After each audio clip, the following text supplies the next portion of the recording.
آج ارادہ کیا کہ قرآن حکیم سے اللہ کے محبوب سید الاولین والآخرین شفیع المذنبین رحمت للعالمین سیدنا و مولانا امام اعظم محمد رسول اللہ صلی اللہ علیہ وآلہ وسلم کی شان میں جو آیات ہیں انہیں ڈسکس کریں۔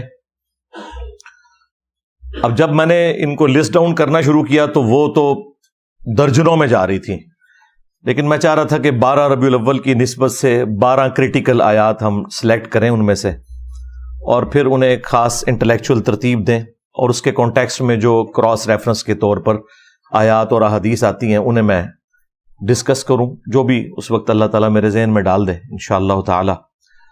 تو وہ 12 آیات ہم نے 12 ربیع الاول شریف کی نسبت سے سلیکٹ کی ہیں، آج انشاءاللہ انہیں ڈسکس کریں گے۔ دیکھیں، جہاں تک ولادت مصطفیٰ صلی اللہ علیہ وآلہ وسلم کی تاریخ کا معاملہ ہے، as far as books are concerned, خواہ اہل سنت کی کتابیں ہوں یا اہل تشیع کی، دونوں میں 12 ربیع الاول کی ڈیٹ آئی ہے۔ اہل سنت کے ہاں دلائل النبوہ امام بیہقی کی کتاب ہے، اس میں سٹارٹ ہی میں نبی صلی اللہ علیہ وآلہ وسلم سے متعلق ایک چیپٹر موجود ہے، آپ کی ولادت مبارکہ سے متعلق۔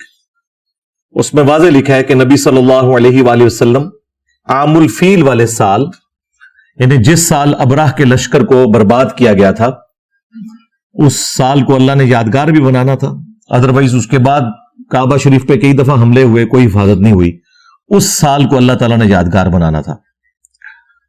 پیر کے دن 12 ربیع الاول کو صبح سحری کے وقت آپ صلی اللہ علیہ وآلہ وسلم کی پیدائش ہوئی۔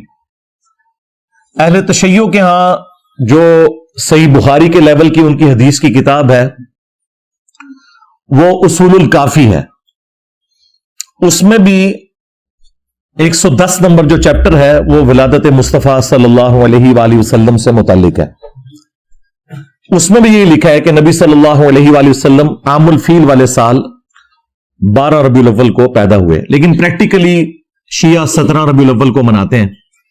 امام خمینی نے اس جھگڑے کو ختم کرنے کے لیے وہ پورے کا پورا ویک ہی ایران میں ربیع الاول سے ریلیٹڈ ولادت مصطفیٰ صلی اللہ علیہ وآلہ وسلم کے کانٹیکسٹ میں ڈکلیئر کر دیا ہے تاکہ یہ 12 اور 17 کا جھگڑا نہ ہو، ادروائز کتابیں تو 12 ربیع الاول بتاتی ہیں۔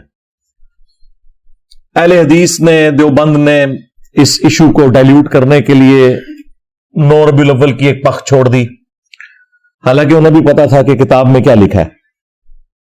خود احمد بریلوی صاحب، جن کے اوپر پورا مکتب کھڑا ہے، انہوں نے فتاوی رضویہ میں 8 ربیع الاول لکھی ہے۔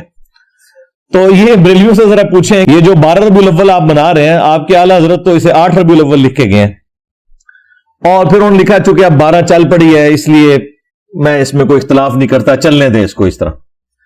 اچھا، اس سے بھی بڑھ کر ان کے اعلیٰ حضرت کے بھی جو اعلیٰ حضرت ہیں، جن کے اوپر پورے کا پورا تصوف کا سلسلہ قادریہ کھڑا ہے، شیخ عبد القادر جیلانی المتوفی 561 ہجری، انہوں نے غنیت الطالبین میں 10 محرم لکھ دی ہوئی ہے۔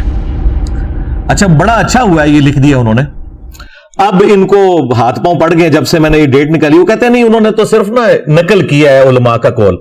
بھائی، تمہارے بابے تو دین سکھانے آئے تھے، وہ اوٹ پٹانگ چیزیں نقل کر کے امت کو یہ کچھ بتا کے گئے۔ یعنی ہم قرآن و سنت کی روشنی میں جو کمزور چیزیں ہیں، جو صحیح چیزیں ہیں، ان کو ڈسٹنگوش کر کے پبلک کے سامنے رکھتے ہیں کہ بھائی یہ صحیح بات ہے، تو وہاں پہ ان کو پھر بتانا چاہیے تھا نا کہ 12 ربیع الاول بھی کوئی ڈیٹ ہے۔ انہوں نے 10 محرم الحرام کی ڈیٹ کو نقل کیا، ظاہر علماء سے نقل کیا، اسے انڈورس کیا، اس کی مخالفت کے لیے نقل نہیں کیا۔ ہمارا صرف معصومانہ سوال ہے، آپ کا تو بابوں کے بارے میں عقیدہ ہے کہ وہ دل کے حال جانتے ہیں، وہ فنا فی الرسول ہوتے ہیں، وہ فنا فی شیخ ہوتے ہیں، اور فنا فی اللہ ہوتے ہیں، پتہ نہیں کیا کیا ٹرمز انہوں نے ڈیوائز کیے تصوف میں۔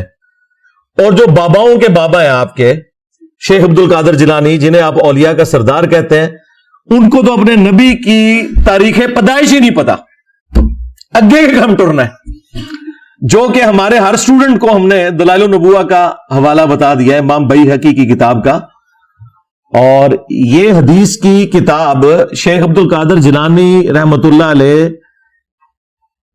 کی پیدائش سے پہلے لکھی ہوئی تھی، لیکن وہ بیچارے اس تک نہیں پہنچ سکے، ان کو تو ضرورت بھی نہیں تھی، وہ تو علم غیب جانتے ہیں بقول ان کے، تو انہیں تو پتہ ہی نہیں چلا، انہوں نے تو مہینہ بھی غلط لکھ دیا، 10 محرم کا دن لکھ دیا۔ یہ چیزیں میں ساتھ ساتھ اس لیے بتاتا ہوں تاکہ آپ کا دماغ اس حوالے سے کھلے۔ باقی جو ربیع الاول شریف کے حوالے سے سیلیبریشنز ہیں آج کل جو پوری دنیا میں مروجہ ہیں، ان کا ثبوت پہلے 600-650 سال تک نہیں ملتا۔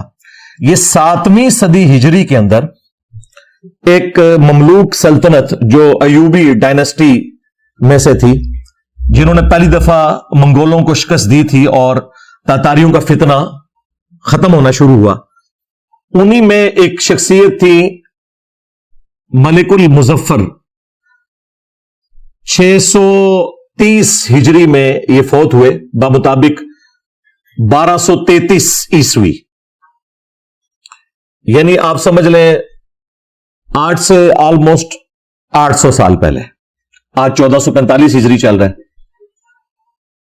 انہوں نے علماء کو جمع کر کے 12 ربیع الاول کے موقع پر کوئی کھانا شانا کھلایا، تو علماء تو پھر پکے ہو گئے۔